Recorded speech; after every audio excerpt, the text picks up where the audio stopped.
They burned her home. They shattered her piano. But they forgot. Some souls can't be broken. When a young Navy SEAL finds her bleeding in the street, the fire of justice is lit, and it will burn through every lie. A town ruled by corruption, a woman haunted by loss, and one loyal dog who refuses to die until truth is free. What happens when faith fights back and heaven sends a soldier? Before we begin, tell us where you're watching from and subscribe for more stories of faith, courage, and the miracles God hides in the darkest places. Maple Ridge, Alabama, lay beneath a heavy sky that smelled of rust and thunder. Rain had not yet fallen, but the air trembled with it, as if the whole town held its breath before a storm it had called upon itself. The square was nearly empty, except for the faint hum of a broken street lamp and a soft tune rising from an old upright piano, its keys uneven and slightly off pitch. Alicia Moore sat before it, her wheelchair resting on uneven pavement, her fingers coaxing beauty from decay. Music was her only rebellion left, the only weapon she could wield against a world that refused to see her as anything but broken. She had played this corner since her mother's death, back when people still paused to listen. Now most hurried past, some tossing coins, others muttering slurs that tasted like rust in her memory. She never stopped playing. Each note carried the weight of nights spent replaying the moment when flashing lights, shouts, and her mother's cries ended in silence. The report called it a justified action. Maple Ridge called it order. Alicia called it murder.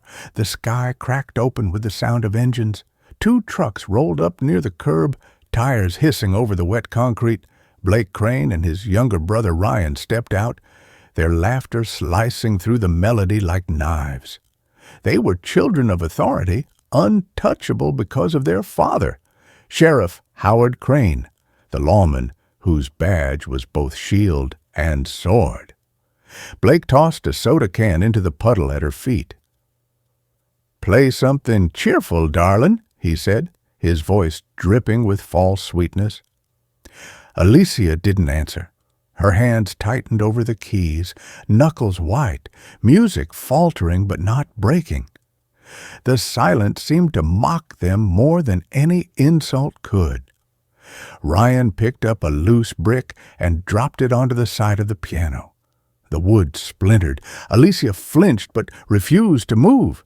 Blake grinned and leaned in close. "You hear that? That's what happens when you don't show respect." Inside her chest, anger and fear battled like twin storms. She wanted to scream, to curse, to remind them that respect was not theirs to demand. It was something earned. But years of humiliation had taught her silence was safer. Only the faint tremor in her hands betrayed the storm within. From down the block came the steady rhythm of boots against pavement. A man walked with the unhurried stride of someone who had seen worse monsters than these. His uniform was faded, edges frayed, the name patch barely visible. Beside him padded a German shepherd, alert but calm, scanning every sound.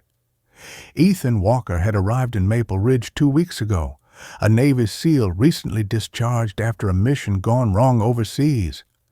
His team had been ambushed. He had been the only one pulled from the wreckage alive, carrying the memory of comrades whose last words still haunted his sleep. He had come to this town, searching for quiet, maybe forgiveness. But what he found instead was the same disease he had fought in foreign deserts, cruelty wearing the mask of order. When the first crash of wood reached him, he didn't think. The instincts of a soldier never die. They only sleep. In 3 long strides, he was there. The brothers barely had time to turn before his voice cut through the air. "That's enough. not shouted, not pleading, simply delivered with a certainty that froze motion itself. Blake sneered, "Who the hell are you supposed to be?" Ethan didn't answer. His gaze flicked to Alicia, the blood on her hand from a splintered key, the tremor in her arm, the defiance she still held like a dying flame. Rook, the dog beside him, let out a low growl, not of anger, but of warning. Blake took a step forward, then stopped when Ethan moved between them with quiet precision, one motion smooth as breath. The soldier's stance carried history, not arrogance, but finality. Ryan muttered something about calling their father, but Ethan's eyes didn't leave them. "You've made enough noise for one night," he said. "Go home." His tone was not a threat, but it left no room for defiance. After a tense beat, Blake spat near the broken piano, muttered a curse, and dragged his brother away. The engines roared again, and the trucks disappeared into the gathering rain. Alicia let out the breath she hadn't realized she'd been holding. "You shouldn't have done that," she whispered. "They'll come back." Ethan looked at the shattered piano. "Maybe," he said, "but next time they'll think twice." Rook approached the wheelchair, his eyes steady, reading Alicia the way only creatures untouched by prejudice can. She reached out hesitantly, touching the dog's head. "You don't even know me," she murmured. Ethan crouched beside her. "I know enough." The storm finally broke. Rain fell hard and sudden, drumming against metal and skin, washing away the dust, but not the ache. Ethan tilted his face upward for a moment, letting it strike him. A ritual of cleansing he'd adopted after combat, as if each raindrop might carry away the ghosts that clung to him.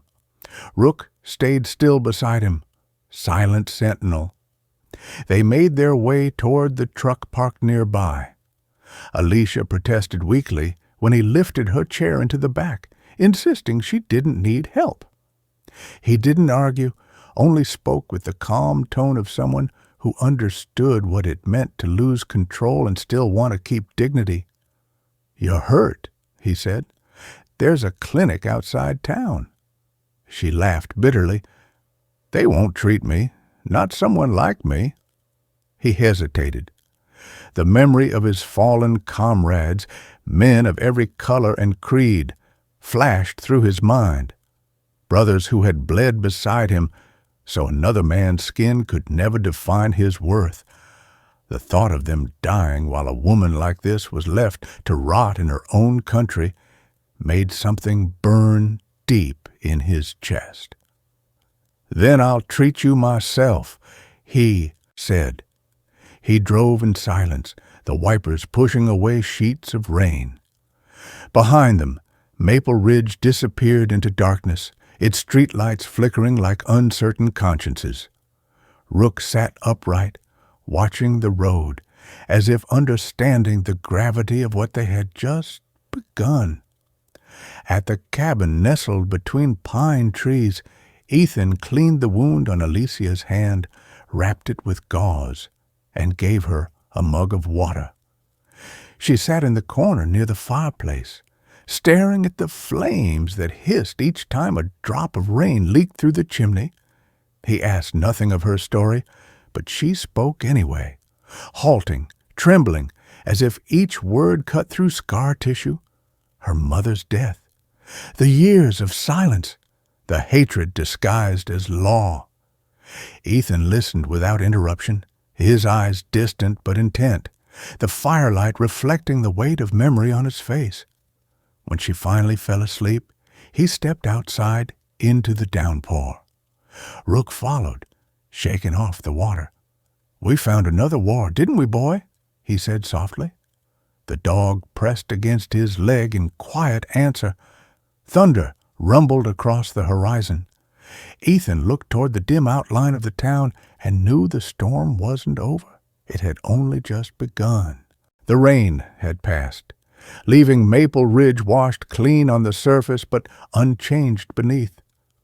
Morning fog drifted through the pines outside Ethan's cabin, curling around the broken branches and rusted fence like the last breath of a dream that refused to die. Inside, the fire had burned low, throwing long, trembling shadows across the walls. Alicia sat near it, wrapped in silence that felt heavier than the night before. The piano, what remained of it, was gone, but she still moved her fingers slightly, as if playing invisible notes only she could hear. Ethan had been up since dawn, bandaging his shoulder from the scrape he'd gotten, pulling her out of the rain, then cleaning his weapons with the kind of absent precision that came from years of ritual. War had taught him discipline, but peace, he realized, demanded something harder: patience. He glanced toward Alicia, wondering what kind of courage it took to face hatred without ever being allowed to fight back. Rook lay near the doorway, head resting on his paws, ears twitching with each faint sound in the forest. The dog's eyes, still sharp from his service years, followed every flicker of movement like a silent guardian waiting for orders that never came. Alicia finally spoke, her voice brittle from disuse. "They'll come back," she said. "People like that always do, especially when their father wears the badge." Ethan didn't answer right away. He poured her a cup of water and placed it near her. "Then we'll be ready," he said simply. She gave a dry laugh. "You don't understand this town. They don't forgive. They erase. My mother tried to report them once, years ago, after she saw something she shouldn't have." Her eyes unfocused, staring somewhere past the firelight. "She never came home again. They said it was a traffic stop gone wrong, but there were bruises, burns. I saw them." The words trembled out of her like broken keys falling off a piano. Ethan listened without interruption. He'd learned long ago that silence, when held properly, could be the kindest answer. Outside, the wind shifted. Rook's head lifted, nose twitching. Ethan reached for the pistol on the table. A truck engine groaned in the distance, then faded. Only when the forest settled again did he lower the weapon. Alicia noticed. "You never really left the war, did you?" she asked quietly. He gave a faint smile that didn't reach his eyes. "No one does. You just changed the battlefield." As the day stretched on, Ethan walked to town to gather supplies, medical bandages, canned food, a new lock for the cabin door. The general store was nearly empty. Behind the counter was Martha Lewis, an older widow who had run the place since her husband's death in the mill accident 10 years ago. She greeted him politely, but her eyes narrowed when she noticed the bandage on his arm and the mud on his boots. "You're the Navy boys staying up on Pine Creek?" she asked. "That's right," he said. She hesitated before lowering her voice. "You should be careful who you help around here. Sheriff Crane doesn't take kindly to outsiders meddling in his business." Ethan didn't respond. He paid and left. But the warning stayed with him, turning over in his mind like a live grenade with the pin half pulled. When he returned, Alicia was outside, staring toward the horizon. Smoke, thin, black, unmistakable, rose from the south side of town. "That's my neighborhood," she said, voice barely above a whisper. Ethan didn't ask permission. He grabbed his jacket, whistled for Rook, and started the truck. Alicia insisted on going. "Whatever's left," she said. "I have to see it." The drive was short, but every mile carried the weight of dread. They found the remains of her home reduced to char and ash.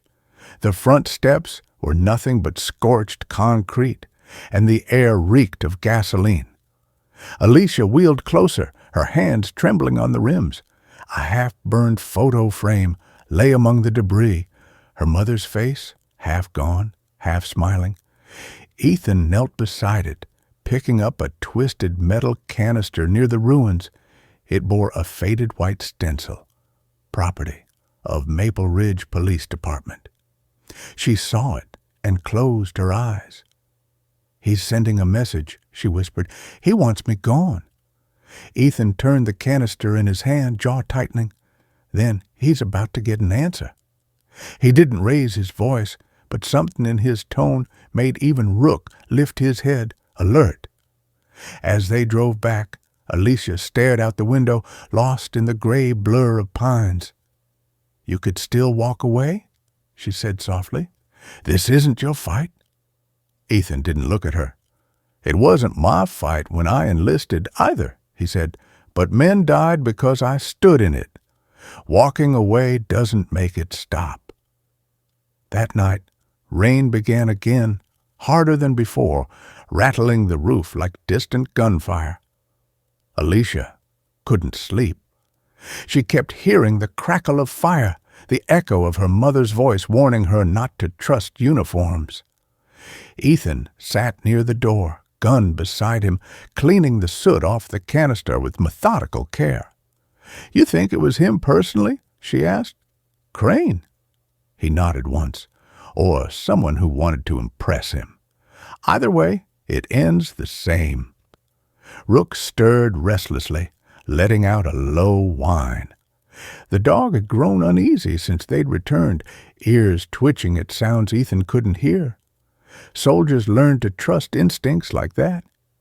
He moved to the window, peered through the rain. The forest looked calm, but calm could be a lie. In Afghanistan, he'd learned that stillness was the camouflage of chaos. A sudden flash of headlights swept through the trees. Then they were gone. Ethan rose, tense. Rook's growl deepened, chest rumbling. Alicia's voice cracked. "They found us!"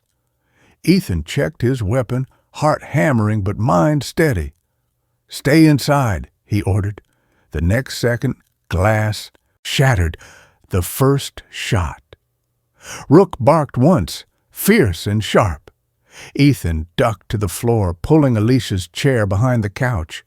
The storm outside erupted into thunder, and within its roar he recognized the sound of vengeance approaching. The bullets stopped as quickly as they began. Silence fell heavy, except for the rain hissing against the smoldering window frame. Ethan crawled to the door, scanning the darkness. Nothing but tire tracks in the mud. Whoever it was had fired to warn, not to kill.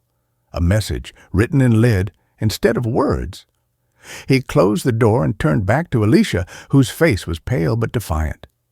"You were right," he said quietly. "They came back." She looked toward the dog, still tense by the door. "What now?" she asked. Ethan reloaded the pistol, sliding the chamber shut with a click. "Now," he said, "we find out what else Sheriff Crane is hiding, and who's helping him." Rook let out a short bark, as if agreeing. Outside, lightning cracked the sky, illuminating the distant outline of Maple Ridge. The storm was moving north. So were they. The forest around Maple Ridge had turned darker than usual, its silence not peaceful, but watchful. The rain that battered Ethan's cabin the night before had turned the ground into mud and the air into something heavy, with warning. Ethan stood at the window, staring into that gray wilderness, his injured shoulder throbbing from the previous night's attack. The smell of gunpowder still lingered faintly on the walls, and the bullet holes near the door glared like open eyes.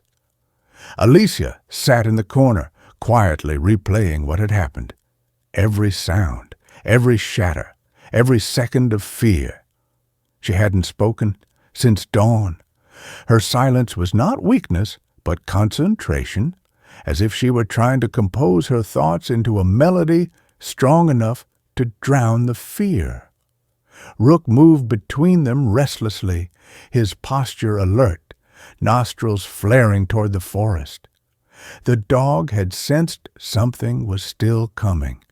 He had once served on night patrols with Ethan's SEAL unit in Kandahar, where the difference between safety and death often came down to whether a dog caught the wind an instant earlier.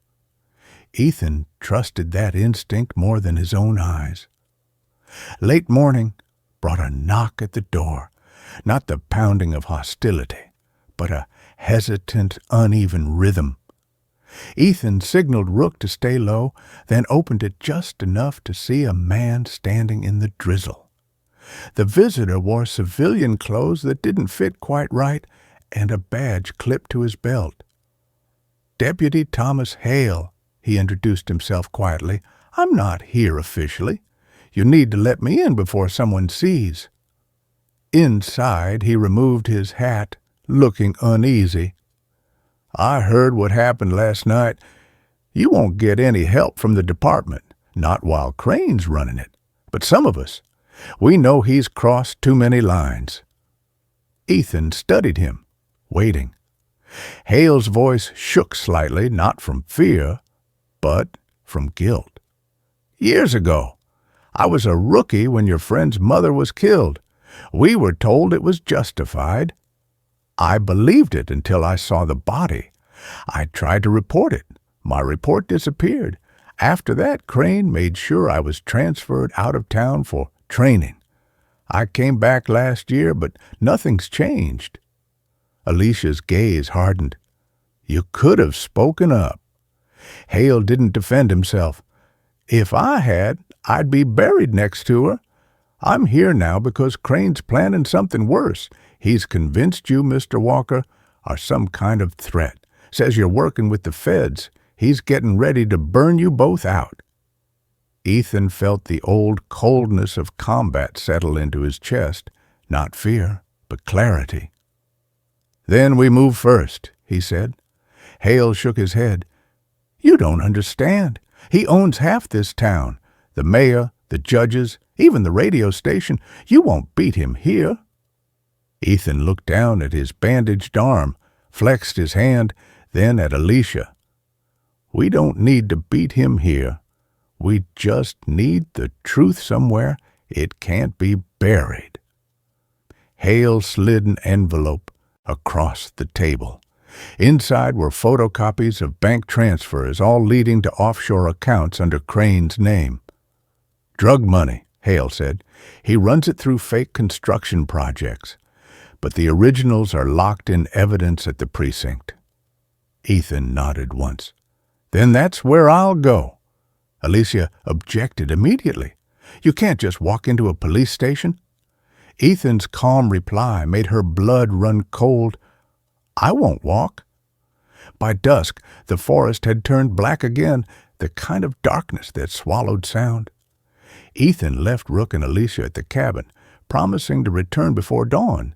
He carried only a flashlight, a handgun, and the steady focus of someone who had done far riskier things with far less reason.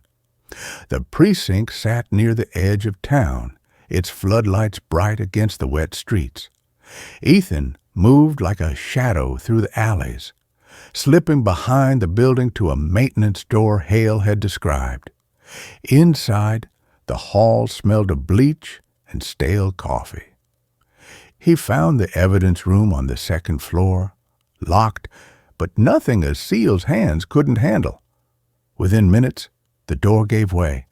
He located the cabinet marked Crane Investigations and began photographing the documents with his phone. The noise of footsteps echoed suddenly from the hallway. He froze. Voices, two of them, laughing, approaching. He slid behind a row of shelves, holding his breath as the door opened. Blake Crane walked in, holding a flashlight. "Dad says the freak's still up in the woods," he said to the officer beside him, a tall man with a scar along his neck. The officer chuckled. "Then why we guarding papers?" Blake shrugged. Because Dad doesn't trust anybody, not even us." He kicked a box carelessly, then left. Ethan waited until the hall was empty again before slipping out, but as he reached the stairwell, pain seared his shoulder. The wound had reopened. He gritted his teeth and kept moving. Outside, the rain had returned, heavier this time. Ethan ducked into an alley, scanning for movement. That's when he saw the first sign of trouble. A glint from a rooftop. Sniper scope. The bullet hit the wall inches from his head. He dove behind a dumpster, returned fire once, and ran, zigzagging through the back streets until he reached the truck. Rook barked from the distance, sensing him before he appeared. Alicia opened the door, eyes wide when she saw the blood on his sleeve. "You're hurt." "Again," he muttered. He handed her the phone. "Everything's here. Proof he's laundering drug money." She scrolled through the photos, trembling. "We can give this to the state police." Ethan shook his head. "Crane's got connections there, too. We need someone who can't be bought." Before she could respond, a thunderous crack echoed outside. The lights flickered. Rook growled and bolted to the window. Ethan looked out. The tree line glowed orange. Fire. Not distant like before, but close, spreading fast. Alicia's breath caught. "The cabin—" "They've found us," Ethan said. He grabbed the duffel bag, slinging it over his uninjured shoulder. "We move, now." Flames were already licking the edges of the porch when they pushed out into the night. The air burned with smoke and resin. Rook barked furiously, circling back as if to guard the rear. Ethan guided Alicia toward the truck, coughing from the heat. But as he reached the driver's side, a bullet tore through his thigh. He stumbled, barely catching himself. Rook lunged toward the tree line, snarling. Another shot cracked, grazing the dog's flank. Ethan fired into the dark, shouting for Rook to return, but the dog had vanished into the smoke, chasing the unseen gunman. Alicia screamed his name, but Ethan pushed her into the truck. "Go, drive." She hesitated only a moment before slamming the key. The vehicle roared forward down the dirt road. Behind them, the cabin collapsed in a roar of sparks and falling timber. Through the rear window, Alicia saw Ethan slump in the seat beside her, hand pressed to his bleeding leg, face pale but determined. "Don't stop," he rasped. "Not yet." She gripped the wheel, tears mixing with ash on her cheeks. "Where are we going?" she asked. Ethan's answer was barely audible. "Somewhere they can't burn the truth." His eyes flicked toward the forest they were leaving behind, the one still holding Rook's echoing barks. Then they closed. The road out of Maple Ridge twisted like a scar through the pine woods, lit only by the dying flames behind them. The truck's headlights cut through the smoke, and the sound of the burning cabin faded into the distance. Alicia's hands gripped the steering wheel until her knuckles turned white, her breath uneven.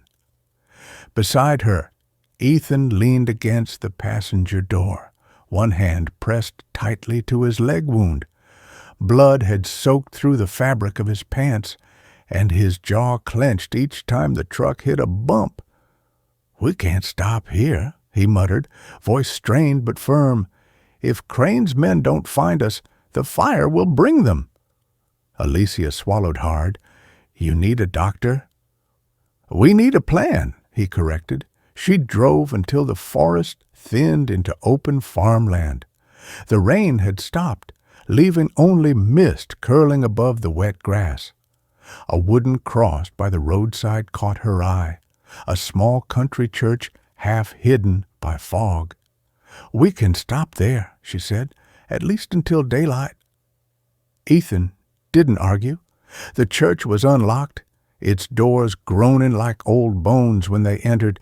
The pews were coated in dust, and the air smelled faintly of candle wax and rain. Alicia helped Ethan to the front row, lowering him carefully. He leaned back, breathing shallowly, sweat glistening at his temple. "I'll look for a first aid kit," she said. Her voice trembled, but she moved quickly, searching cabinets near the altar. She found an old tin box marked with a red cross and brought it over. Ethan tried to take it from her, but his hand shook. "Let me," she said. He hesitated, then nodded. Alicia had watched her mother care for wounded protesters years ago during marches against racial violence. She remembered how her mother's hands never trembled, no matter how much blood there was. Alicia tried to do the same now, steady, silent, unflinching. When the bleeding slowed, Ethan looked at her with a faint smile that almost masked the pain. "You did good?" She exhaled, tension breaking slightly. "You've done enough saving for one life," she said softly. "Let someone else try." Outside, the first light of dawn began to seep through the cracked windows. The church bells were silent. The town had abandoned this place long ago. For a brief moment, it felt like they were safe. But Rook was still out there. Alicia could see it in Ethan's eyes. A constant, quiet calculation, his mind already running through possibilities. He blamed himself for leaving the dog. She knew that, without him saying a word. "He's strong," she said, as if reading his thoughts. "He'll find us." Ethan didn't answer. A noise outside shattered the fragile calm. The sound of tires crunching on gravel. Both froze. Ethan reached for the pistol, motioning Alicia toward the corner. Two figures approached the church, their flashlights sweeping the yard. Alicia held her breath, but instead of Crane's men, the door opened to reveal Reverend Samuel Carter, the old caretaker of the church. His hair was silver, his back slightly bent, but his eyes still carried the weight of faith that refused to die. "I thought I heard something," he said cautiously, then recognized Alicia. "Child, is that you? Lord have mercy." Alicia had known him since childhood. He'd been the one to speak at her mother's funeral. "We didn't mean to trespass," she said quickly. "We just needed shelter." The Reverend's gaze shifted to Ethan, bloodied and pale, and then back to Alicia. "You've found trouble again, haven't you?" His tone wasn't judgmental, only tired, as if he'd seen too much of it in this town. "Come," he said, "let's get you both cleaned up before someone comes looking." He led them to a small storage room behind the sanctuary, where the walls were lined with old hymnals and jars of preserved fruit. As he worked, cleaning Ethan's wound again, the Reverend spoke in a low voice. "Howard Crane used to sit right here in the front pew every Sunday, donated half the money to keep this place open. But I've seen what men like him hide behind their prayers. Power makes cowards bold." Ethan watched him closely. "You know what he's done?" The Reverend nodded grimly. "I've heard the whispers. People too scared to speak. I stayed silent longer than I should have. Maybe God sent you here to end what we were too afraid to face." Alicia touched the old man's hand. "If you help us, he'll come for you too." The Reverend gave a faint, weary smile. "He already has, child. They burned my house last spring. Said it was lightning. But God knows better." Ethan reached into his jacket and pulled out the phone containing the photos of Crane's transactions. "We need to get this to someone outside the county. Hale said the FBI might take it, but Crane's got men everywhere." The Reverend thought for a moment. "There's a woman in Birmingham, Agent Claire Monroe. She came through last year investigating a trafficking case. I gave her names. She told me if I ever had proof of what Crane's doing, I should call her directly. It was the first spark of hope they'd had since the fire. "We can drive there," Alicia said. Ethan shook his head. "Not with me bleeding like this and Crane's men on every road. We need another way." The Reverend leaned back, considering. "There's an underground service tunnel from the old days. Runs beneath the church all the way to the river. Smugglers used it during Prohibition. If you follow it downstream, you'll reach the rail bridge. Freight trains still run through at dawn." They didn't have a better plan. As the sun rose, the Reverend opened the trapdoor beneath the altar, revealing a narrow passage lined with stone and dripping pipes. The air smelled of damp earth and rust. "It ain't pretty, but it'll get you out unseen," he said. Ethan grasped his hand firmly. "You're risking a lot for strangers." The Reverend looked at Alicia.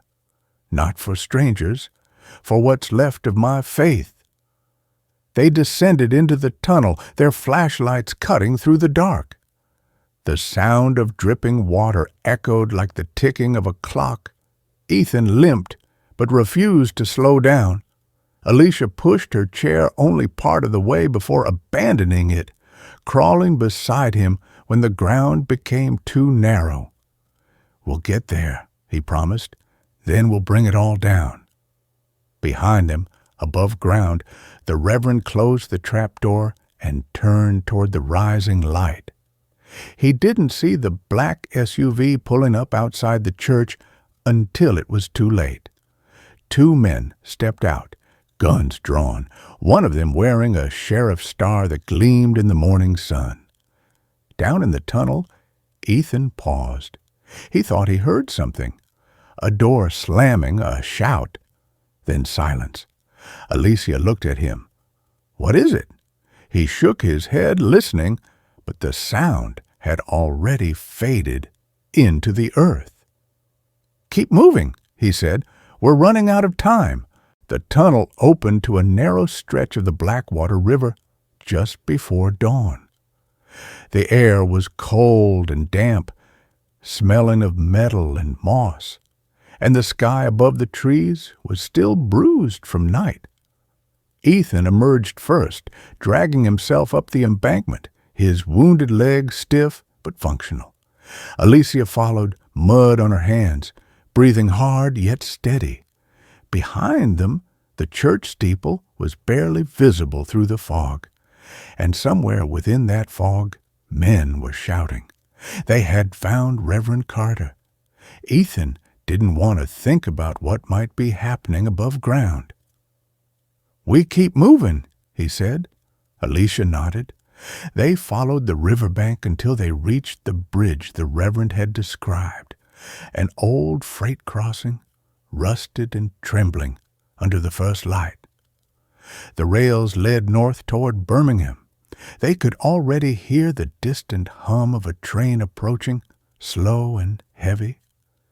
Ethan checked his pistol, found 1 bullet left, and tucked it into his waistband. He was pale from blood loss, but there was something unbreakable in his expression. Alicia saw it and felt both hope and dread. When the train thundered closer, Ethan helped her climb the embankment. "We'll jump on when it slows at the curve," he said. The moment came, a blur of noise and wind, and somehow they made it onto one of the empty cargo cars. Ethan pulled her inside, collapsing against the cold metal wall. The rhythm of the tracks beneath them felt almost like a heartbeat. For the first time in days, neither spoke. Hours passed. The sun rose, weak but honest, casting gold over the endless line of trees. Alicia leaned against Ethan's shoulder, exhausted. "Do you think Reverend Carter made it?" she whispered. Ethan didn't answer immediately. "He gave us a way out," he said finally.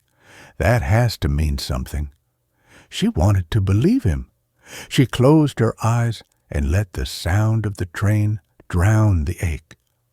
By noon, the train slowed near the outskirts of Birmingham. Warehouses, factories, smokestacks cutting into the sky. Ethan helped her down, both of them limping across the gravel until they reached the road. He pulled out the Reverend's note with the name Agent Claire Monroe and an address scrawled beneath it. "It's across town," he said. "We find her. We end this."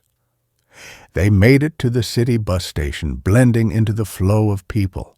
For once, no one stared. To the world, they were just two strangers carrying nothing but fatigue. When they reached the federal building, Alicia almost couldn't believe it was real. Clean walls, guarded doors, the emblem of justice carved above the entrance. Ethan approached the front desk and gave the name. Within minutes, a woman in plain clothes appeared, tall, composed, with the alert stillness of someone trained to see everything. "Agent Claire Monroe," she said. "You must be Ethan Walker." Her tone carried no disbelief, only caution.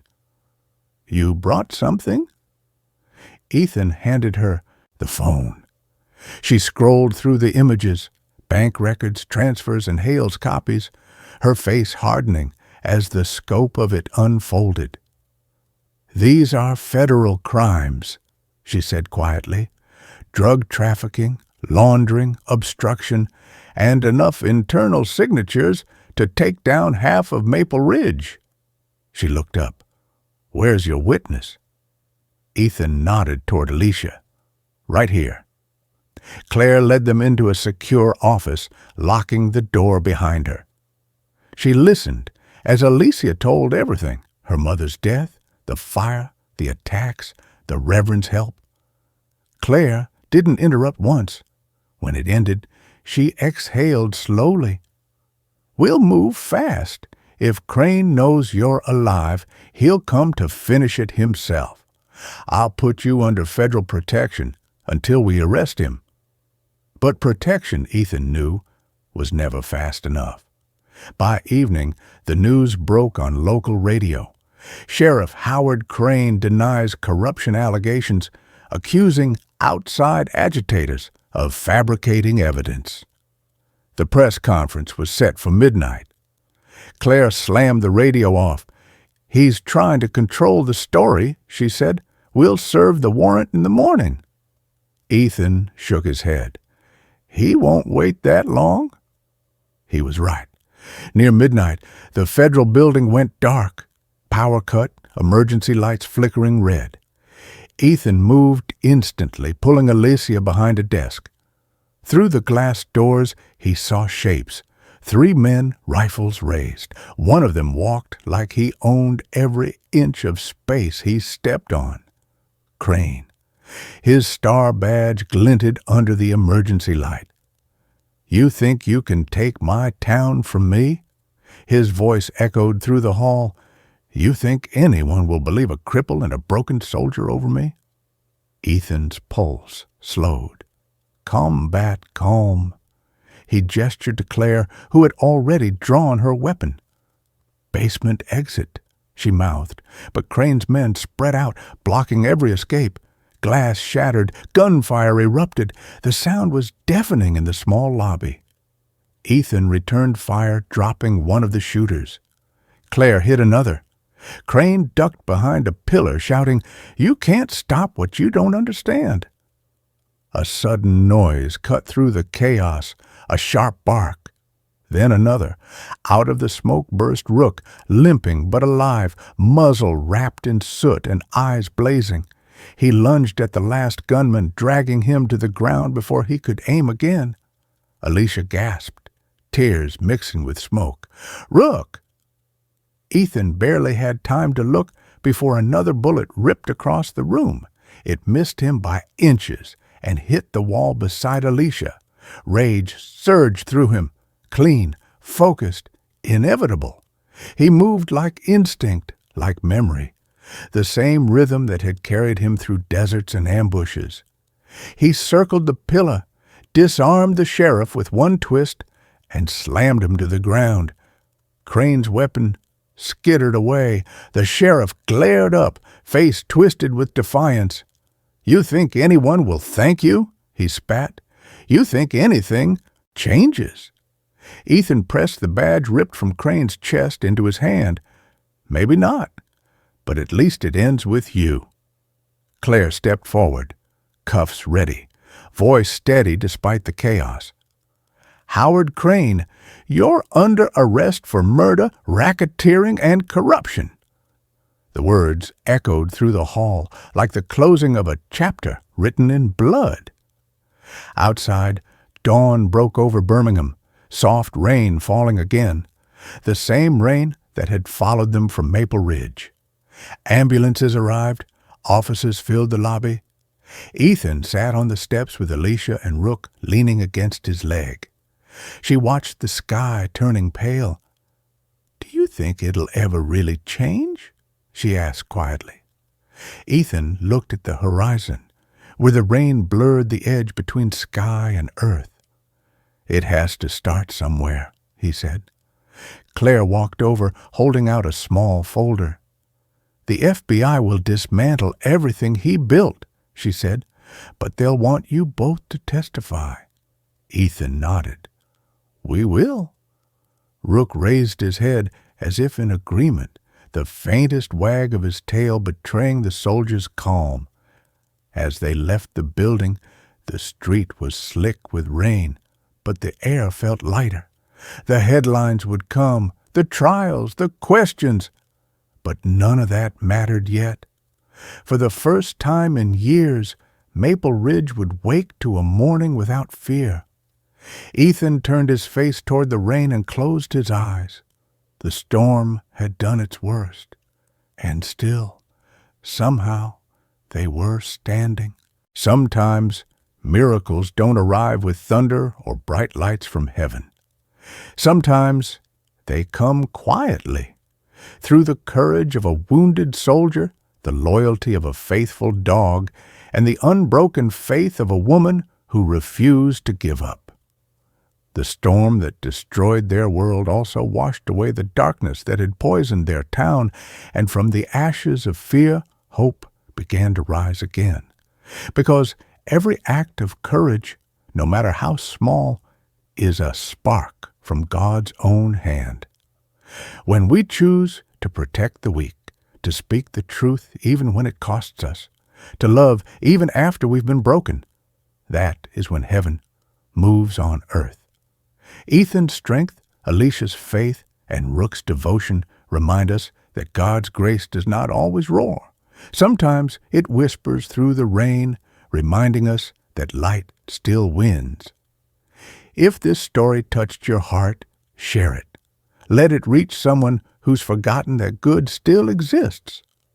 Leave a comment, tell us where you're watching from, and subscribe for more stories of faith, courage, and quiet miracles that still happen every day. May God bless you, your loved ones, and every soul, human or animal, still searching for light after the storm.